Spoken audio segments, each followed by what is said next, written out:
নজর রাখবো এই মুহূর্তের গুরুত্বপূর্ণ খবরের দিকে। মেটা প্ল্যাটফর্মকে আইনি চিঠি অভিষেক বন্দ্যোপাধ্যায়ের। বেআইনিভাবে ফেসবুকের বায়ো বদলের অভিযোগ করেছেন তিনি। আপনাদের জানিয়ে রাখি, মেটা প্ল্যাটফর্মকে আইনি চিঠি দিলেন এবং এবার তৃণমূলের সর্বভারতীয় সাধারণ সম্পাদক অভিষেক বন্দ্যোপাধ্যায় বেআইনিভাবে ফেসবুকের বায়ো বদলের অভিযোগ করেছেন তিনি। বেআইনিভাবে ফেসবুকের বায়ো বদল হচ্ছে এমনটাই অভিযোগ করেছেন অভিষেক বন্দ্যোপাধ্যায়। মেটা প্ল্যাটফর্মকে এ বিষয়ে একটি আইনি চিঠি দিয়েছেন অভিষেক বন্দ্যোপাধ্যায়। আপনাদের জানিয়ে রাখি, বেআইনিভাবে ফেসবুকের বায়ো বদলের অভিযোগ করেছেন তৃণমূলের সর্বভারতীয় সাধারণ সম্পাদক। মেটা প্ল্যাটফর্মকে আইনি চিঠি অভিষেক বন্দ্যোপাধ্যায়ের।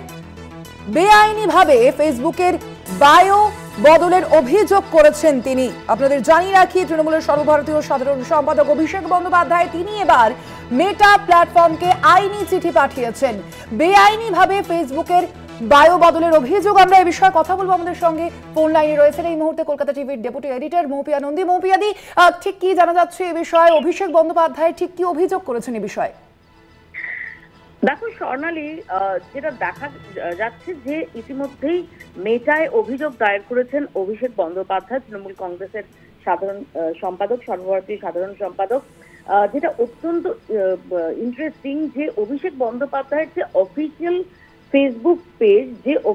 ফেসবুক পেজের মাধ্যমে তিনি জনসংযোগ সেটা সোশ্যাল মিডিয়ায় জারি রাখেন এবং যে পেজটা অত্যন্ত অ্যাক্টিভ, যাতে ফলোয়ার সংখ্যাও বহু, সেই ফেসবুক পেজ অভিষেক বন্দ্যোপাধ্যায়ের কাছে খবর আছে যে সেই ফেসবুক পেজের যে বায়ো, আমরা জানি যে কোনো ফেসবুক প্রোফাইল বা ফেসবুক পেজে একটি বায়ো থাকে, যে বায়োতে আমরা আমাদের সম্পর্কে, অর্থাৎ যে ইউজার, সেই ইউজার সম্পর্কে কিছু ইনফরমেশন থাকে।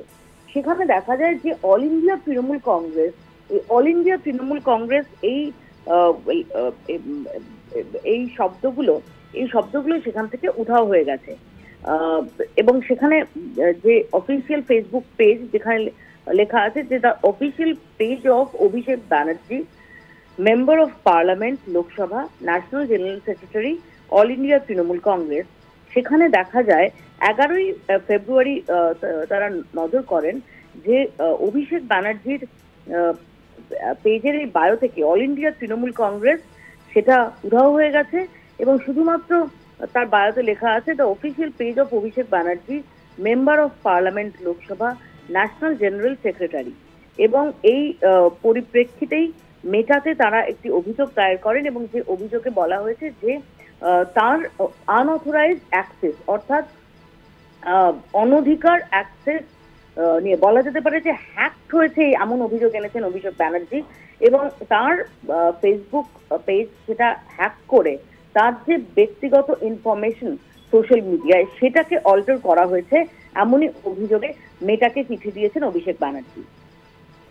ধন্যবাদ তোমায়। আমরা কথা বলছিলাম, আমাদের সঙ্গে ফোন লাইনে ছিলেন কলকাতা টিভির ডেপুটি এডিটর মৌপিয়া নন্দী। আপনাদের জানিয়ে রাখি যে খবরের দিকে এই মুহূর্তে আমরা চোখ রেখেছি। মেটা প্ল্যাটফর্মকে আইনি চিঠি পাঠালেন অভিষেক বন্দ্যোপাধ্যায়। বেআইনিভাবে ফেসবুকের বায়ো বদলের অভিযোগ করেছেন তিনি। অভিষেক বন্দ্যোপাধ্যায় সেই চিঠিতে যেমনটা উল্লেখ করেছেন, তার যে ফেসবুক প্রোফাইল, সেই ফেসবুক প্রোফাইলে যে অল ইন্ডিয়া তৃণমূল কংগ্রেস, সেই যে লেখাটি, সেই যে শব্দটি, সেইটি চলে গিয়েছে এবং তার বদলে সেখানে শুধুমাত্র তাকে সাংসদ হিসেবে বর্ণনা করা হয়েছে, এমনই অভিযোগ সামনে এনেছেন অভিষেক বন্দ্যোপাধ্যায়। একই সঙ্গে তিনি লিখেছেন সেই চিঠিতে যে অভিযোগ করেছেন তিনি মেটাকে, যে ফেসবুক পেজ, তার যে ফেসবুক পেজ তা হ্যাক করে দিয়ে তার যে পরিচয় সেখানে বর্ণনা করা রয়েছে, সেই পরিচয়কে পরিবর্তন করা হয়েছে, এমনই অভিযোগ করেছেন তৃণমূলের সর্বভারতীয় সাধারণ সম্পাদক। আপনাদের জানিয়ে রাখি, মেটা প্ল্যাটফর্মকে এবার আইনি চিঠি দিলেন অভিষেক বন্দ্যোপাধ্যায়। ফেসবুকের বায়ো বদলের অভিযোগ করেছেন তৃণমূলের সেকেন্ড ইন কমান্ড। মেটা প্ল্যাটফর্মকে আইনি চিঠি দিলেন এবার অভিষেক বন্দ্যোপাধ্যায়। তার যেমনটা অভিযোগ যে বেআইনিভাবে এই প্ল্যাটফর্মটি ইউজ করা হয়েছে, ফেসবুক পেজ হ্যাক করা হয়েছে বলে অভিযোগ জানিয়েছেন অভিষেক বন্দ্যোপাধ্যায়।